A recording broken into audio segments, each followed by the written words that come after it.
Namaskar. Hello and welcome to PGurus channel. I'm your host Sri Iyer. Today I have the pleasure of company of Kishore Swamy.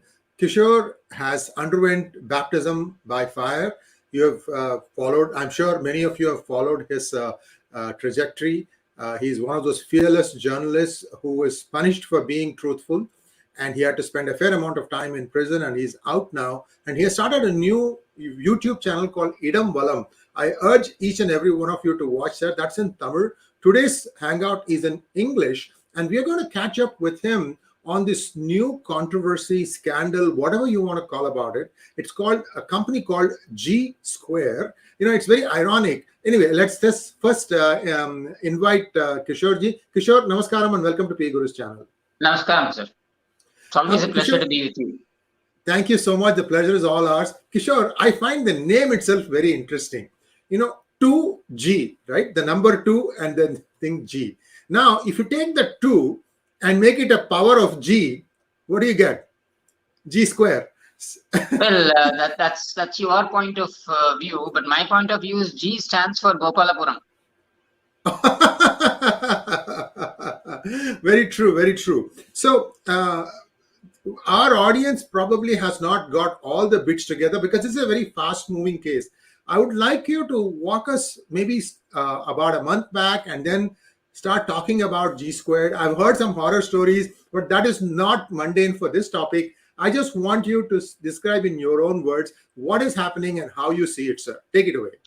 See, this particular controversy of G square, we all are diverting our focus by talking about how it is related to the first family. It is very obvious. The connections are there. The links cannot be denied. And those who are close to the first family, which is Stalin's family, are indeed in connection with this company. Now, can we argue that Stalin's family or the nearest kith and kin cannot be into any business? No, we cannot. At least not from a legal point of view, if not ethical. But the problem here is not about G square having their real estate operations. That is never a problem for us. But the problem is with the kind of scenarios that has emerged because of G square. This particular complaint filed by G square, that has to be seriously looked into. All of us, I believe, are diverting our focus. That is, maybe because of this botched up FAR. The intention behind this botched up FAR is to divert our attention. And I would say let us not get into that particular angle of the antecedents of G square. Now, that can be for another day. Yeah. But this particular complaint or this particular issue which has been racked up or raised up by certain elements, I again quote, not by the entire press fraternity, but certain elements in the press, who are now saying that it is an affront or an assault on the freedom of expression or on the press itself. Now, that per se is wrong. Let us for a minute keep the G square antecedents aside, or the G square connections or the lack of connections aside. Let that debate be for another day. The primordial question here is, what is the essence of this particular complaint, which has been filed by G square?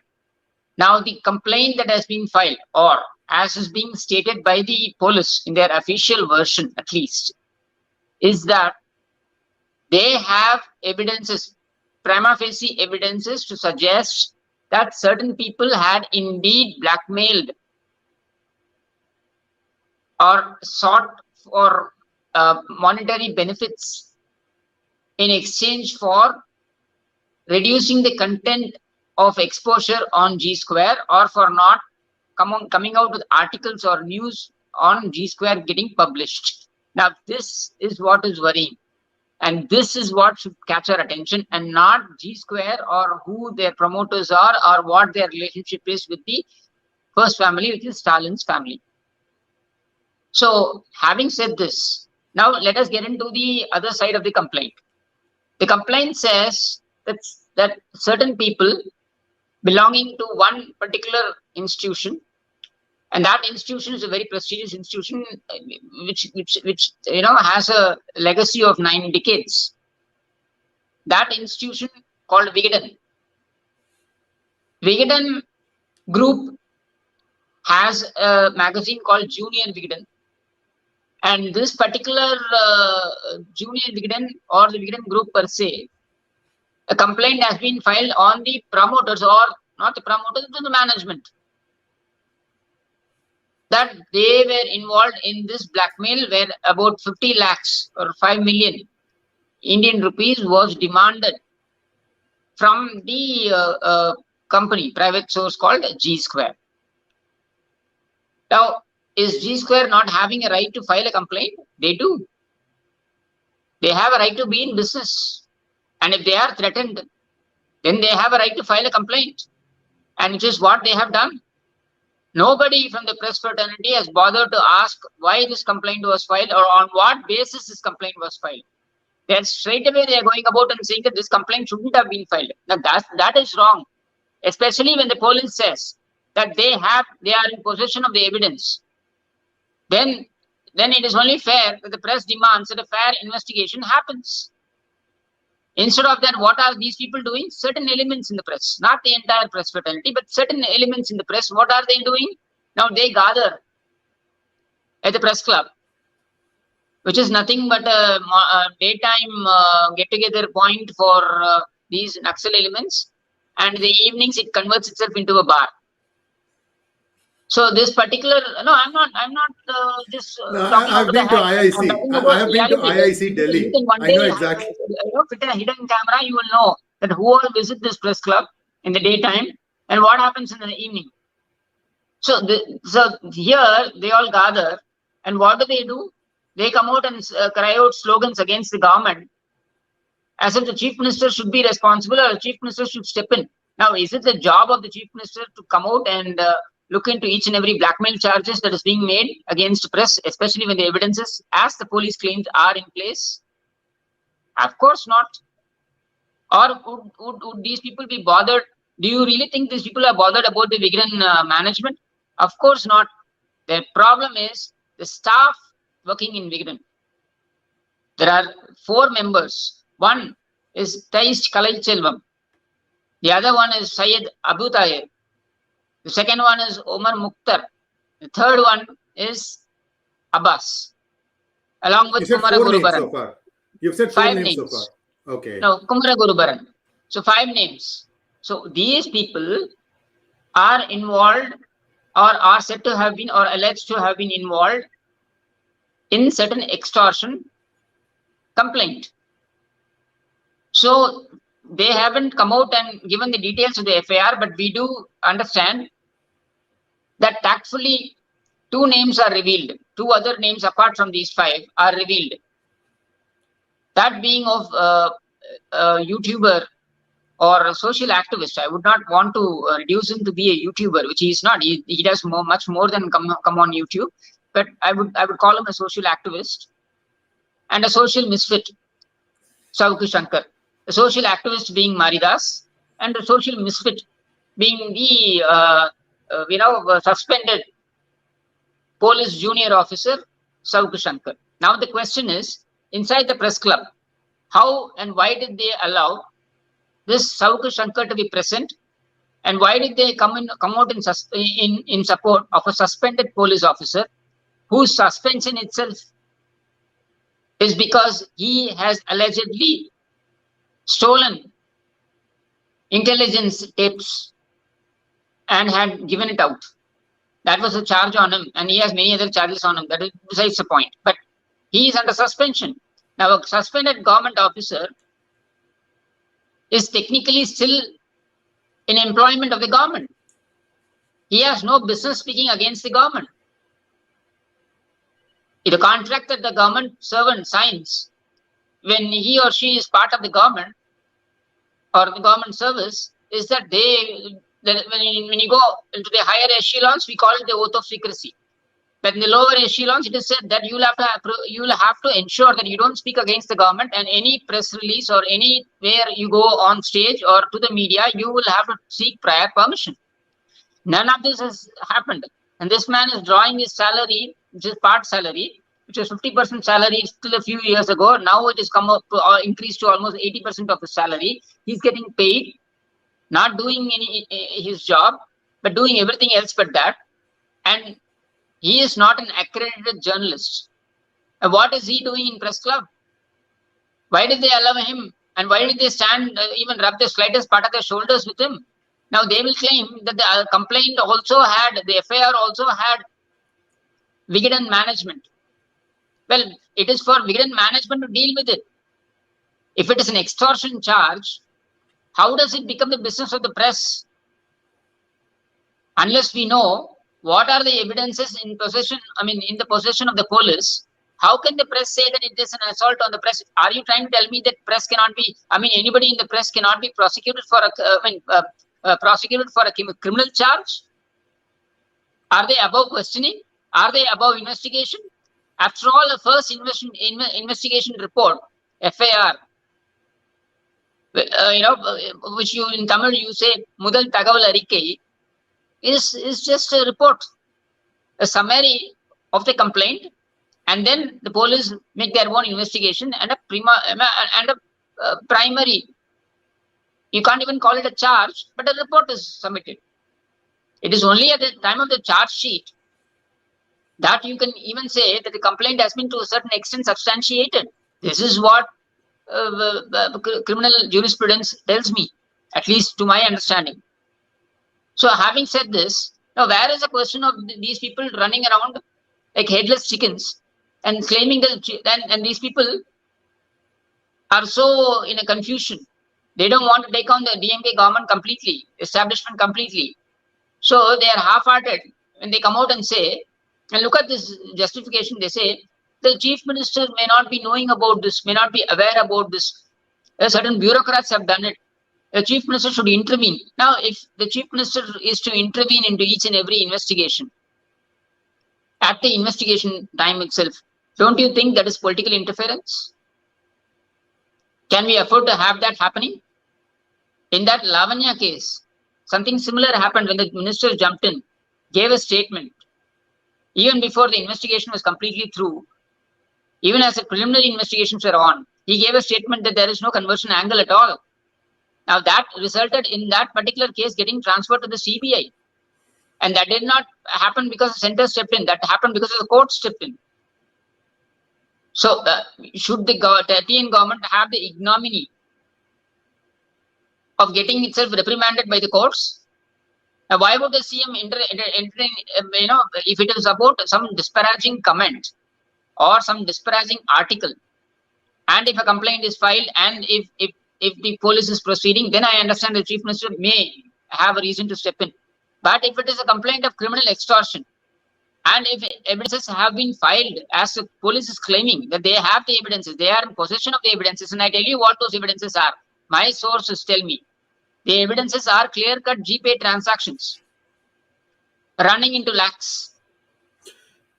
Just one small request, Kishore. Viewers, can you please like this video? We would like to see as many people come join us on this program. And with your permission, Kishore, I need to turn the fan on. It has suddenly gotten very hot. I'll be right back. 1 second. Please continue. No, I'm going to do that too because it's getting hot here as well. Please, go ahead. Go ahead. Yours is easy. I hope the sound doesn't disturb because it's an old fan. Okay, go ahead. That's all we can afford. We are not in the business of sending extortion messages to people. And we are also paying a price for saying the truth. We can't afford AC cabins, at least not yet.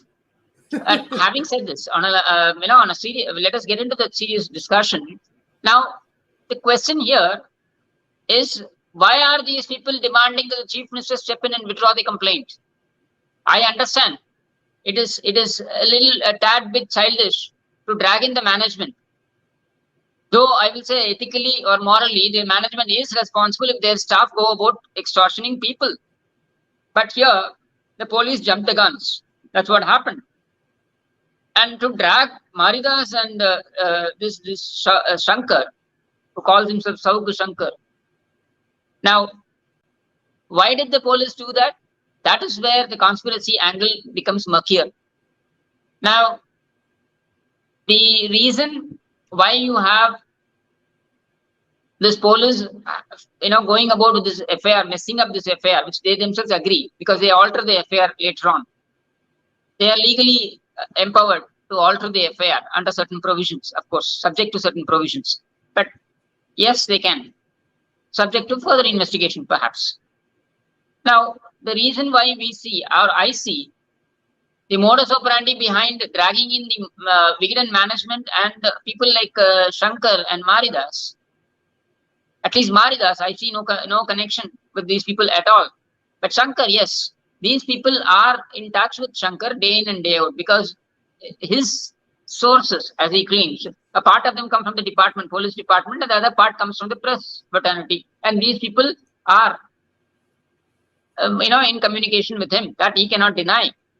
And he is not denying it either. Now, why did they include these people inside? Is to divert the attention from the actual problem, which is there are clear-cut transactions given amounting to several lakhs in tranches made to these staff members of Vikatan, and that is in possession of the police. And the other important input I'm getting is that when the discussion or the negotiation was happening, see, there is one person who has been arrested called Kevin.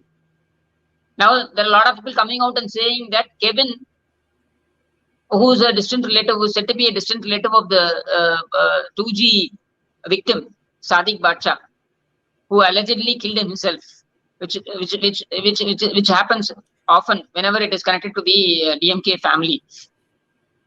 So he was made to commit suicide. Let us put it that way. So 𝙒𝙗𝙤𝙤𝙦's relative happens to be this chap Kevin. Now, this Kevin was employed. He's a real estate agent. They call themselves, real estate agents, but then basically they are brokers. So this chap doubles up as a collection agent. Now, what does he do? Vikatan publication. When it goes and gives the Vikatan publication, when it goes and gives its books or magazines to various dealers, it has to go and collect that amount. Not many people have the habit of sending the amount, in time. So they have a collection process, or they have some people engaged for collection. They have outsourced it. They have apparently outsourced it to this chap Kevin. So what does Kevin do? He goes to various dealers, and thereby he creates contacts. And with these contacts, what they do is they have a hangout place in ECR. It's a spa, which doubles up as an extortion negotiation place or whatever. There they call these people and tell them, he drops in a word that, look, boss, you're going to have your some particular story about you, an article about you is going to come in Vikatan next week, because they have 2 issues coming in a week. I think Tuesday or Friday or whatever. So they will say that they see in the coming Tuesday, you're going to have this article coming up, and I'm getting reports, inputs that your name is going to feature. So immediately the other person will get jittery, a politician, industrialist, whoever, a prominent personality, let us suppose. Now that person gets jittery, and what that person does, immediately they will try to reach up. Then he will drop in the numbers.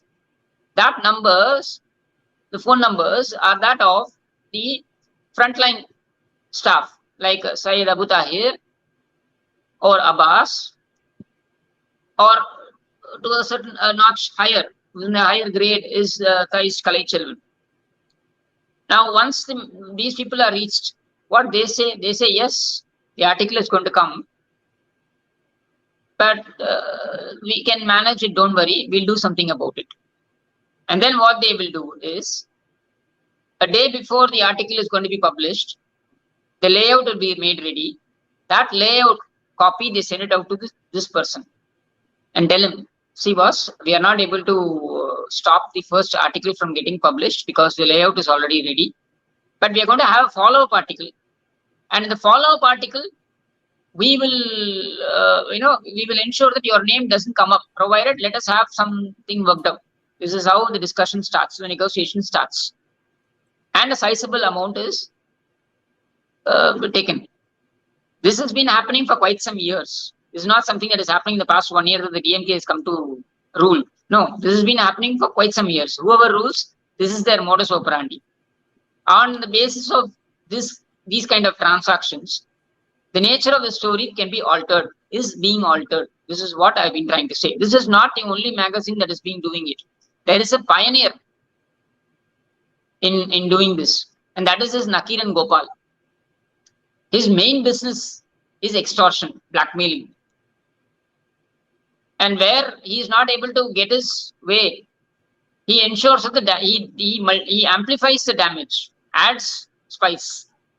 So a story can be cooked or can be hidden based on what money gets transacted or how much of extortion happens. Now, is this fair reporting? Is this why these people are here? Is this a history of journalism in India? This is unprecedented. If it had happened anywhere, just imagine if it had happened in national media, what would have been the repercussion?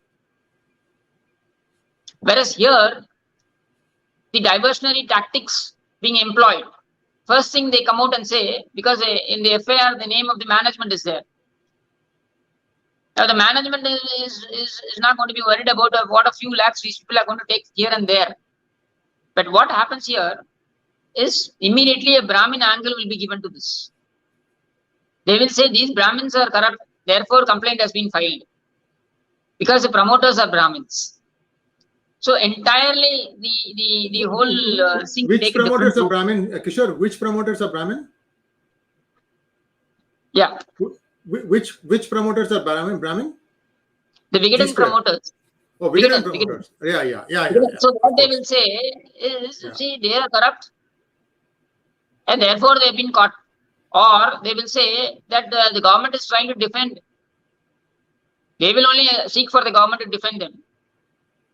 Then they will say the government is defended because they are Brahmins. And I'm telling you, if the FIR did not have the names of the staffs, nobody would have bothered. They would have celebrated it. The reason why they are now making a hue and cry, that is, a section of them are making a hue and cry, is because it involves the staff. And this staff, of course, they belong to the PK, DMK ecosystem. So they don't want to give up on their brothers because this will open a can of worms.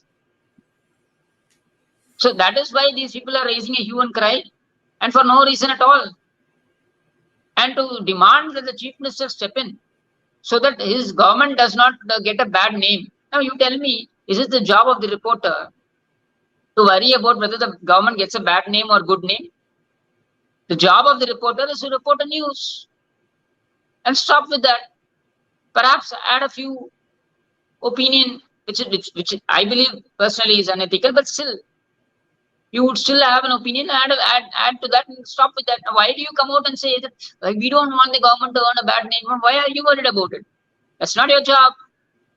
Because you are speaking from the press club, you speak from your house, I wouldn't care what your concern is. But when you speak from the press club, when you call yourself to be representatives of the press, the media, and then you talk about the government getting a bad name, why are you concerned? Why are you worried about it? That's for the chief minister to worry.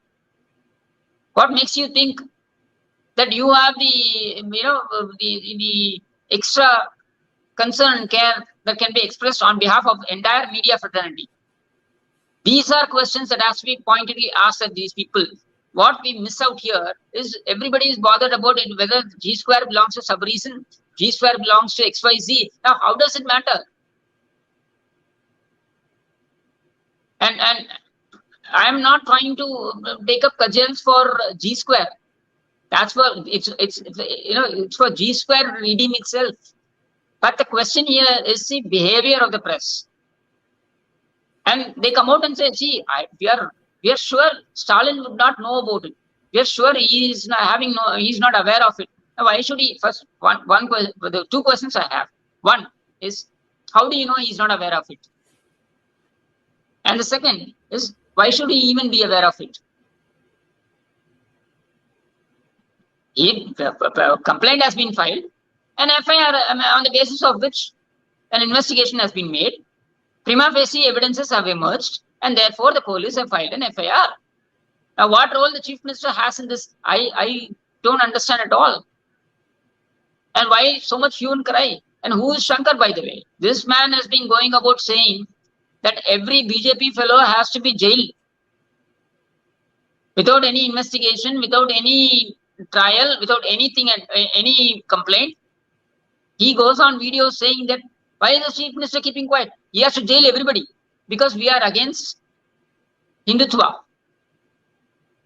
They are against Hindutva, and therefore anybody who is coming out and saying that Hindutva is my way of life should be arrested. This is his way of talk.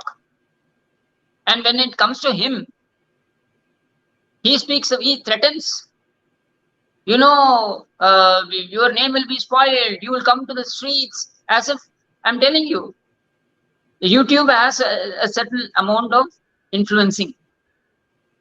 But no party comes and sits in government because of a few YouTubers. If that is what these people are thinking, then I think they are imagining themselves to be greater than what they are. It is a party, be it DMK, be it DDMK, be it BJP, be it Congress. They all have karyakartas, they have workers, they go day in and day out, interact with people, work hard. They lose, they win. But they are in constant touch, they have a ground, footing. And you sitting as armchair commentators on YouTube channels and coming out and saying, threatening the government of the day, saying that no FIR should be filed against me. What kind of attitude is this? This is the question. So let me just frame the updates I just want to get from you, because I'm not completely up to date. So the FIR has been modified. Some names have been removed, but have they added the mention? Have they added the names of these employees in the FIR now? No, the names of the employees was already there in the FIR. Okay, it was not got leaked. It was not leaked. Why? Oh. Because it did not suit their narrative. They have in fact been issued summons under 49A IPC. I'm not sure of the section, but then yes, I'm given to understand under 49A summons can be issued. Summons has been issued. So whose names have been removed from the FIR now? I'm given to understand that the management names have been removed. What about Maridhas and Shankar? I'm not sure about Maridhas. I'm yet to ascertain it. But yes, Shankar's name has not been removed. It is still featuring in the FIR. Because, as I told you, he has been in touch with these people. Now, by saying, I don't want to make a blind charge, an allegation that is involved in this. No. But my question is, why are you shielding these people? Your charge, your entire focus should have been, if you claim yourself to be, a modern day Sherlock Holmes or whoever, then your first intuition should have been to go into the charge and look into what the nature of complaint is. You have not bothered to do that because your own friends are involved in this. That is the problem. And the biggest question is, look at the what kind of, forget neutrality. I don't expect them to be neutral. They don't have to be. There's no compulsion on them to be neutral. But then look at the nature of articles that are being published in these magazines. What kind of a balancing would have gone? What kind of thought process would have gone behind these articles? I leave it to the wisdom of the audience. This is what journalism has come to be. Shamefully, I'm telling you. So the elaborate plot about trying to put some people in. See, I saw the hangouts that Maridhas did, and Maridhas was going by the record. He gave the survey number, he gave the plot number, and I don't see anything wrong when somebody is quoting from the land records and saying that. The reason why I'm sorry to interject, sir. The reason why they brought in Maridhas' name is to deflect the attention from what the attention should actually have been, which is on this corrupt staff. That is blackmail journalism. And the amount runs into lakhs. And pertaining to this particular client, now imagine how many articles are coming out in Vikatan or how many articles are coming out in various other magazines? Because if it can happen in Vikatan, it can happen anywhere else. And I'm telling you, Vikatan is only tip of the iceberg. Every media house here is indulging in this. And I'm sorry, I'm generalizing it, but I'm making an open charge. And this doesn't augur well for the media. A serious introspection has to happen. So, Kishore, so G Square is just one instance. There are other real estate builders that is happening, in a frenetic pace right now. All I can tell you is construction is happening at an unheard of pace. Maybe because 2 years of COVID slowed things down, and that's why people are doing this. But one thing we would like to know is how come within a year? This is another question. Of course, it's a different topic altogether. But still, since you broached the subject, the question here is how come G Square was able to involve itself in transactions worth or properties worth about 6,000 crores within a year of the DMK coming to power? I am not able to believe that can happen without the blessings of the ruling establishment. It just does not happen that way. People don't know. In fact, you can give the benefit of doubt to maybe ADMK, but not DMK. DMK is running the media, it is running the movie industry, it is running the real estate racket, everything. Education. Schools. Now just go to Google Map and find out how many sunshine schools are there in Chennai alone. The number of schools was there a year ago, and now I think it has grown by almost 8 schools. So they are getting into every business, and the problem is not about them getting into every business because they have a right. Whether I don't know, it comes to be a conflict of interest later on for Stalin because he happens to be the chief minister. But they are into every business, and every business that they enter, they're getting into every business, and every business that they invariably enter, they ensure that nobody else can survive. That is the problem. That is right. They take out the oxygen for the others. Correct. Now, that is the problem. Yeah. So let me just take back to the FIR. So you said that 2 names have been removed. You're not sure about 2. But I'm also hearing that there was an instance of overzealous ZEAL attitude by a particular IPS officer who also seems to have been transferred. Is that true? See, that happens. It happened in my arrest as well. When they came to my house, see, imagine I have been having a long connection with the police in terms of me having filed complaints against so many people. So I keep visiting the commissioner office at least once in a couple of months to submit a complaint, or when they call me for some kind of reference or information or whatever. That is the kind of relationship I have with commissioner's office, not with the commissioner, but the commissioner's office. And they know where I reside. I don't hide anything. I don't hide my face when I appear, whether on a media platform or whether on a social media platform. I don't hide my name, and I don't hide my address as well. So such is the manner in which I operate, because I have nothing to hide. I don't hold multiple phones. I don't hold multiple IDs in the social media. I just have one ID in Facebook and one ID in Twitter. So that is not. I ensure that at the end of the day, you can accuse me of anything, but you cannot accuse me for not being transparent. I've been transparent. I come with my own set of mistakes. No, I'm not perfect, but one thing I can say with full feel on my conscience, I can tell you that I have been transparent, and they know where I reside. So one phone call, and I knew very well that with the regime change, they are going to come after me. And they have been threatening me day in and day out. With just one phone call, I would have gone to the commissioner office.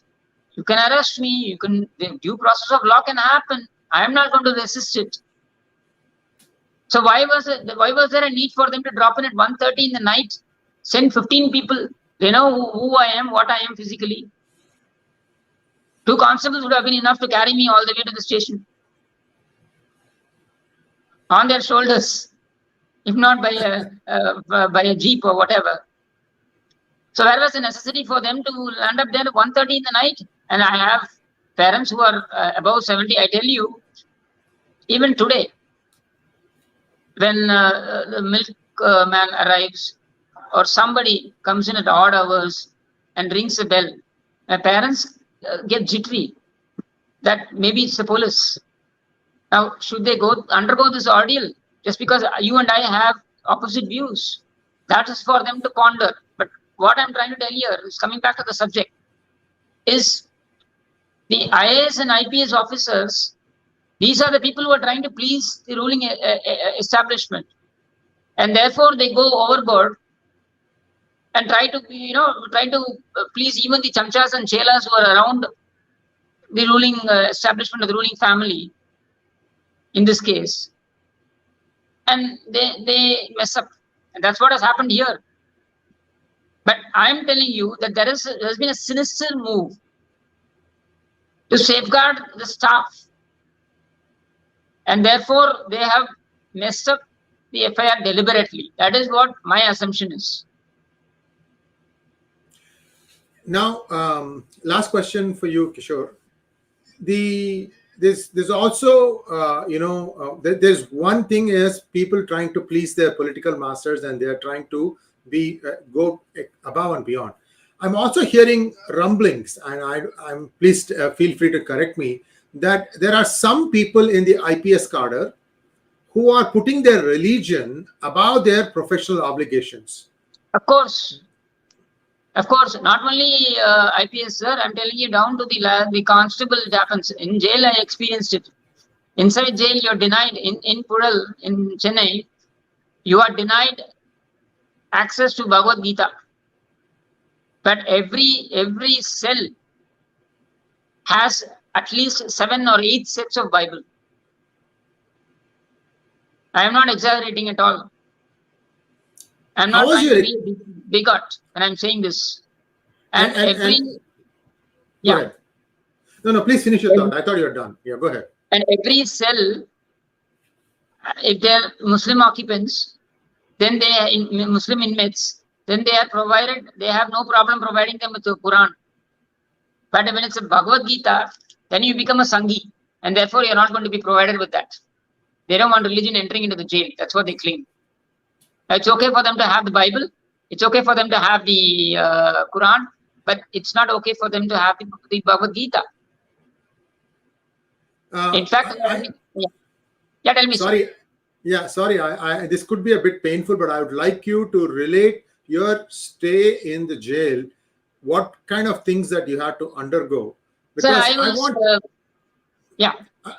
want people to understand, what Kishore Swamy is doing even today, because he is not taking sides here. He is telling the truth as he sees it.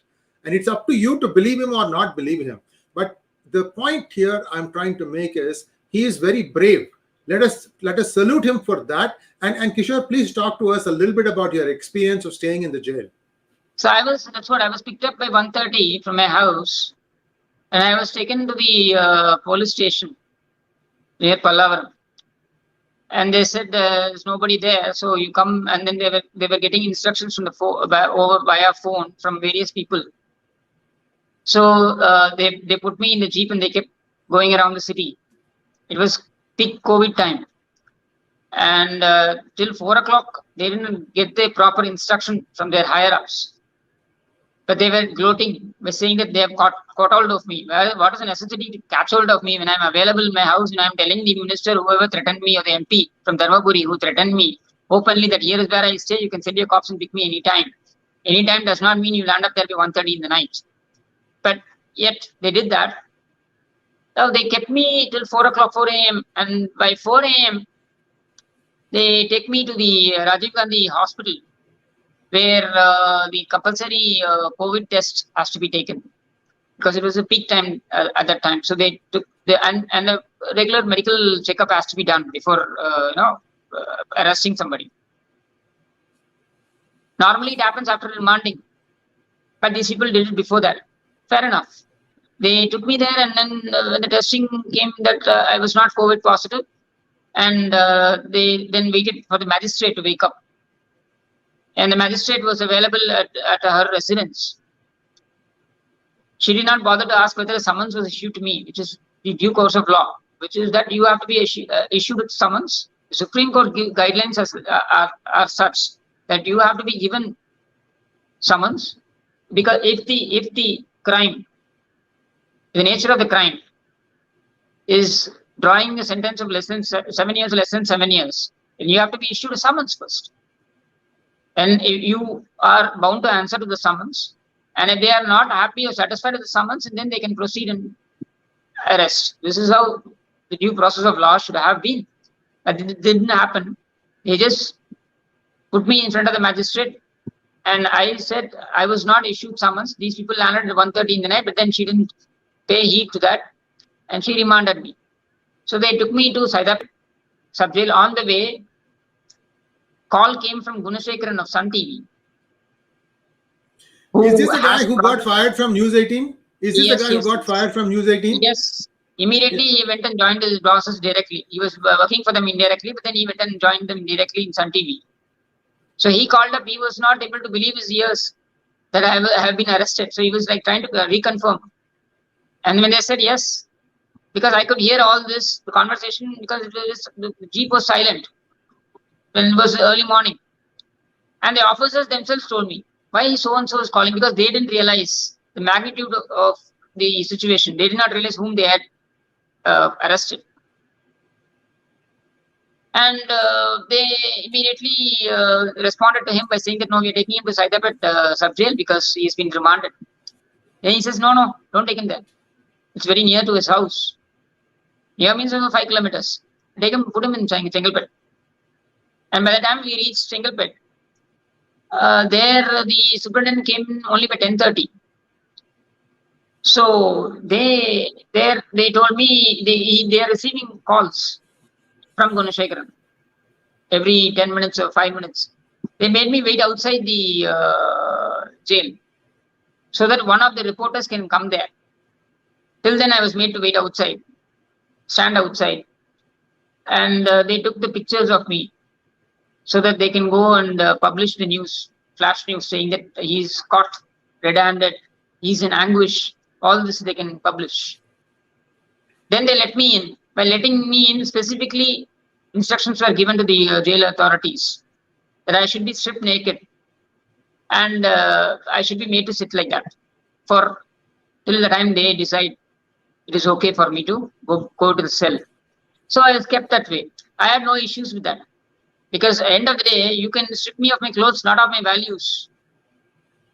And therefore, I endured it for a few hours or maybe for half a day. But by the time the superintendent come, and then the formalities were done, and then they took me into the cell. And that's a 9x7 cell where there were already 6 people. I was kept along with those 6 people.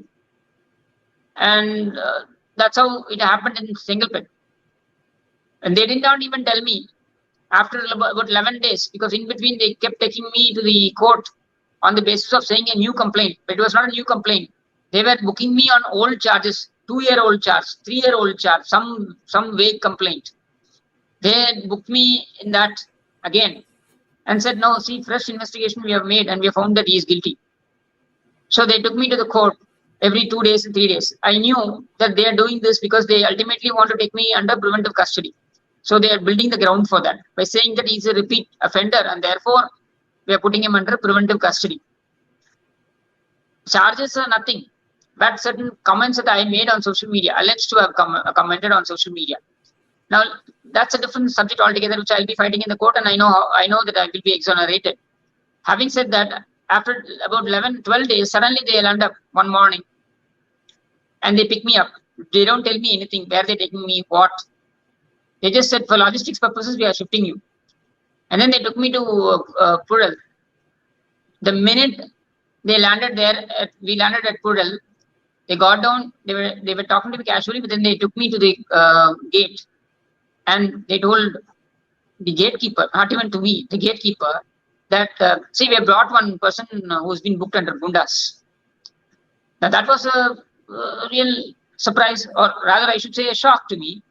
But okay, I resolved that I have to undergo this. Well, I undergo it. What is there? Then when I went inside, specific instructions were given that for a few days I was provided with non-veg. And the condition in the jail, in the prison, is that they take it very seriously if you are not eating food. Because that could lead to, because it is basically, if you are a remand prisoner, you are under judicial custody. So you are answerable to the court to that extent. So not eating is considered a very serious issue. So they were forcing me to eat. And the food I found out was non-veg. And when I protested, they said, no, we've been told to give you. And we will. I said, at least confirm to me that it's non-veg. I said, see, we are not supposed to talk to you. You are supposed to eat what we give. And if you're not eating, we'll take it seriously. We'll put you in a separate cell, and it will be very harsh. And they forced me to have non-veg. Now, this was supposedly under the instructions. Later I came to know, I spoke to certain officers who then, over months you develop conversations and you get to know people there. I came to know that these were under the instructions of 𝙒𝙖𝙩𝙤𝙦 of 𝙤𝙧𝙤𝙪𝙥𝙨 Thalaimurai. Who is this person? 𝙒𝙖𝙩𝙤𝙦 of 𝙤𝙧𝙤𝙪𝙥𝙤 Thalaimurai. Is he an anchor? He's the editor of 𝙤𝙧𝙤𝙪𝙥𝙤 Thalaimurai. Editor. I see. Not that I have no connection to promoters. See, we've had issues with 𝙒𝙖𝙩𝙤𝙦 also. I could have taken up with the contacts that I have. I could have taken it up and I would have removed them within a day. But I never thought of doing that because I always felt that the domain where we should have an argument or exchange of views is in the public platform, not by taking personal vendetta, indulging in personal vendetta. But that is me. I don't think 𝙒𝙗𝙯𝙪𝙤 shares the same belief, at least. So therefore, they were going about, giving me this food for some days. That is what I had expressed. But see, I have no regret on that. And I hold no grudge against these people. I only pity these people that such is their mind, that they think they can break us emotionally and also physically if they do all this to us. And I can see a deep-rooted hatred for me being a Brahmin. And I'm not trying to, draw sympathy or to cry victimhood on this. I think this is part of the game. And, well, my time will come. Kishore, my heartfelt sympathies for what he had to undergo in jail. You see, the way I see it, and this is something that my parents were not allowed to meet me because, of course, there was COVID restrictions for almost 2 months where we could not meet any visitors. That is understandable. But even reaching out over a phone was a very tedious task. So they were telling me that you are getting a choice of reaching out over a phone once in 14 days. You are lucky. There are many people who are not even getting that opportunity. That's what they were telling me. Kishore, I don't think you were working. Were you working for a news organization at the point you were jailed, or you were on your own? I was on my own. You're on your own. See, this is where things you are the perfect target for them. First of all, you are a Brahmin, and many of these people are. Hear me out. Yeah. Hear me out. Many in Tamil Nadu, from a very young age, are told that Brahmin is bad, Brahmin is evil, Brahmin is this. And the children or the people grow up thinking that is true. And they don't even get to see anybody because now it's less than 1 in 100 in Tamil Nadu who's a Brahmin. They've all left, including me. And see, this is basically systematic discrimination, borderline genocide. And Mr. Stalin, true to his name, is running a dictatorship in Tamil Nadu. The way I see it, sir. And also, let me just finish one line and then I'll give it back to you. Your case, in my opinion, is a fit case for malicious prosecution. I'd like you to drag every one of those officers through the court. I would like you to. I don't know if you're going to do it or not, because that is how my blood is boiling right now, looking at the way these people have treated. Is the government officials, are they towing the line of the party, Don't you have a professional obligation? What's wrong with you guys? Anyway, I yield it back to you. Kishore, please, you're going to say something and then we'll take some questions. The officers, the investigative officer, when he went and dropped me at Pudal, telling me, not informing me about the Gundas, and I told him, have you informed my house? Because preventive custody, you're supposed to inform my house. You know what he told me? He said, you are not supposed to ask me questions. You are supposed to request, beg me. You are supposed to beg with me. Please inform my family. You're not supposed to ask me questions. I said, fine. I am not going to request or beg. That is not in me. I'm not going to do that with you. But this is the mindset they have. And see, the question is not about all Brahmins being treated this way. The question is about those who resist or those who tag their line, those who are going with them, going with the flow. They have no issues. But the minute you resist and you come out and say that you are in the opposite, you are having an opposite view, then immediately your roots are, dug. And then they dig your root, and then they come out and say that, see, you are a Brahmin, therefore you're doing this. And then the Brahmin bashing starts. So it is okay for them as long as we side with them. But the minute yeah. Sorry, I just had to add one line observation. There's a friend of mine who covered Chennai through his journalistic career, and he has covered many press conferences of Mr. Muthuvel Karunanidhi. And every time there was an inconvenient question posed to him, the man would ask, are you a Brahmin? You are a Brahmin. Yeah. And yeah. Bloody hell, the question, answer the bloody question. I know, they don't do that. Now, even why you go up to Karunanidhi today, the minister, finance minister, when he responding to the journalist, gas bag, loudmouth gas bag, let it go. Yeah, the real political scum. That's how I would call these people. That he comes out and abuses her for being a Brahmin, and nobody questions this. Imagine this happening to any other caste. He would have been called out.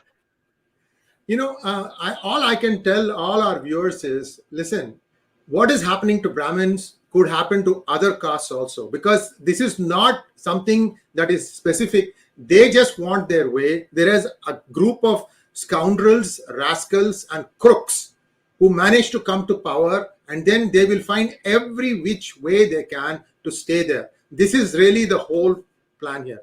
Kishore, let's just take one question that I have seen so far, because this is an important question, and I'd like you to answer, and I'd also like to add a little bit after you've taken a shot at answering. Can you have the question by Dr. Lee, please? Let me see if I can pull it up. Just 1 second. Yeah. Does India need a new central law for a national level digital cadastral map of all landholdings in India linked to Aadhaar? It could be with blockchain. No, we already have it's all electronically, it's all digitally in place. But the problem here is there is a parallel government running when it comes to the real estate. That does not worry about anything being digital. That can be changed anytime. Even if you're going to keep it centrally, the problem is when there is an unofficial threat, intimidation. Does it matter if you are digitally, it is on the record or otherwise? Because you're anyway being forced to part with your property using various nefarious means. So this is not about things not being digital. They are digital. Any ownership, you see, the encumbrance can be seen online and you can trace the owner. That is not an issue at all. But the issue is about intimidation, criminal intimidation, which happens along with the political backing. So, it is even more with the DMK.